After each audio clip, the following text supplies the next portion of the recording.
Well, first off, I just wanted to thank Gary for that great political, social analysis of the United States.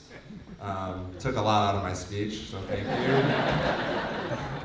So yeah, greetings. My name is Michael Shallal. I'm an organizer with DC United Against Hate, which is an anti-fascist, anti-far right coalition. We organize educational events and also direct actions to oppose the far right when they come into our communities. The last 3 weeks, I've been traveling around Europe, and I've been truly inspired by some of the movements I've seen. Last week in Athens, I spoke at a conference organized by CARFA, which is an anti-racist, anti-fascist organization, coalition. You'll hear from Petros about that. They're doing amazing work against the Golden Dawn there and doing solidarity work with refugees. Here, I was able to go to Trafalgar Square, where Extinction Rebellion is holding an occupation, which was truly inspiring for me to see that, yeah. That is the type of movement that we need, I think that holds great potential for building a better world. But when we talk about the international growth of the far right and fascism, obviously the election of Donald Trump is a crucial aspect, but so is what brought Donald Trump to the White House. In the years under Obama administration, the US saw increased political polarization in the form of massive movements around anti-racism, like the ongoing Black Lives Matter movement, which opposes systemic racism and police brutality against black people. After Obama's election, there was a noted increase in racist organizations, which is a backlash to having our first African-American president. We also saw an increase of economic inequality sparked by the 2008 recession, culminating in the nationwide Occupy Wall Street movement in 2011. I'm originally from Detroit, Michigan, which was hit especially hard during the recession.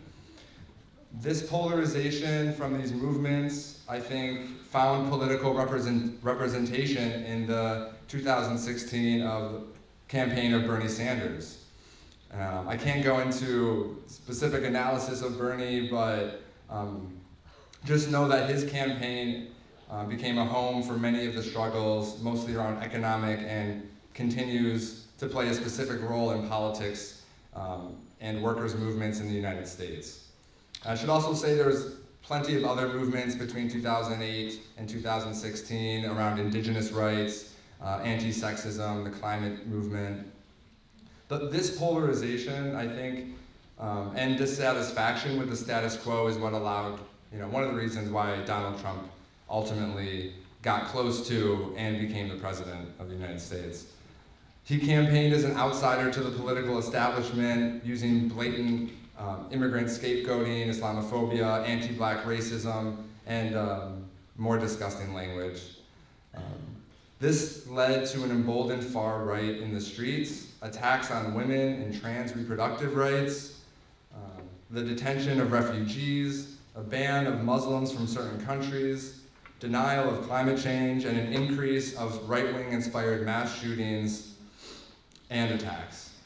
But with all of these attacks, we have also seen the start of a sustained resistance by those who are under attack and their allies.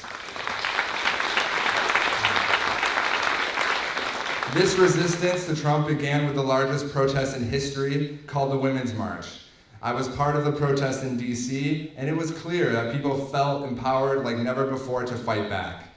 Since then, we have seen surges of protests for women and trans rights, from a defense of abortion clinics to protest against Supreme Court Justice Brett Kavanaugh, who was accused of rape, but also, most notably, the creation of the #MeToo movement, which has raised awareness around sexual assault in women and trans people. Another sign of resistance of Trump came from opposition to what is called Trump's Muslim ban. The ban targeted certain Muslim-majority countries, essentially saying the US would not accept people from these countries. This was perpetuating already deep-seated Islamophobia in the country. People responded, though, by flooding the airports like never before, slowing down transportation within the country. The signs of resistance continued with massive rallies and marches against the detention of refugees and the border policy of Trump.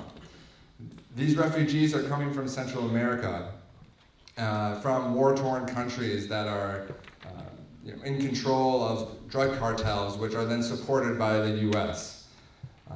These people fled violence, but people flooded the streets to show solidarity with refugees and migrants seeking asylum. Even the students organized. Students from Parkland High School in Florida, who were victims of violence from a mass shooter that killed their classmates, organized hundreds of thousands in a national protest in Washington, D.C. to demand stricter gun laws. This was in direct opposition to the right-wing NRA. That protest was called March for Our Lives. Workers have shown resistance as well. We had the teacher strikes in 2017, which were largely organized as wildcat strikes without commands from union bureaucrats. During a government shutdown in 2018 over the national budget, it was the airport workers refusing to work over safety concerns that shut down airports in New York City that eventually led Trump and the Republicans to negotiate a deal to reopen the government. And we're still seeing the UAW strike in Detroit, Michigan. Finally, I want to make sure I talk about the growth of the far right and fascists in the streets. So this has been an ongoing threat since Trump's election. The threat manifested itself in the largest gathering of white supremacists in over a decade in Charlottesville, Virginia. Hundreds of far-right neo-Nazis were on full display using Nazi salutes, anti-Semitic chants. I was able to go to Charlottesville with comrades from Washington, D.C. Anti-fascists were ultimately successful in opposing and exposing the far-right racists and their relationship to fascist organizations in Charlottesville. By being there, we provided an alternative to these racist ideas. And by putting our bodies up against hate, we built a movement against the far right that was much broader than previously. Unfortunately, the frustration of this defeat of the Nazis in Charlottesville culminated in a white supremacist terrorist attack using his car to attack anti-racist marchers. I myself was only 5 feet from that march, from that car when it came through. It injured dozens of people and killed Heather Heyer.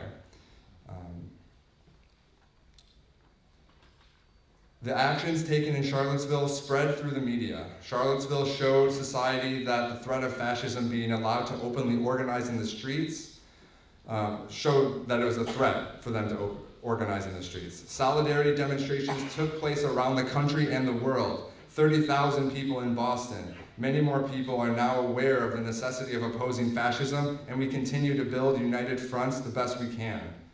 There is still a threat of individual terrorist attacks, even more so after the ideological and media defeat of the far right in Charlottesville. In the United States, these acts are more and more common, from the Tree of Life shooting to El Paso, Texas, and just last week, a 23-year-old anti-fascist organizer was killed in a hit-and-run attack outside a popular anti-racist bar in Portland, Oregon. So we must fight in the name of those murdered by the far right and those whose lives are being destroyed by the policies of a racist, imperialist state.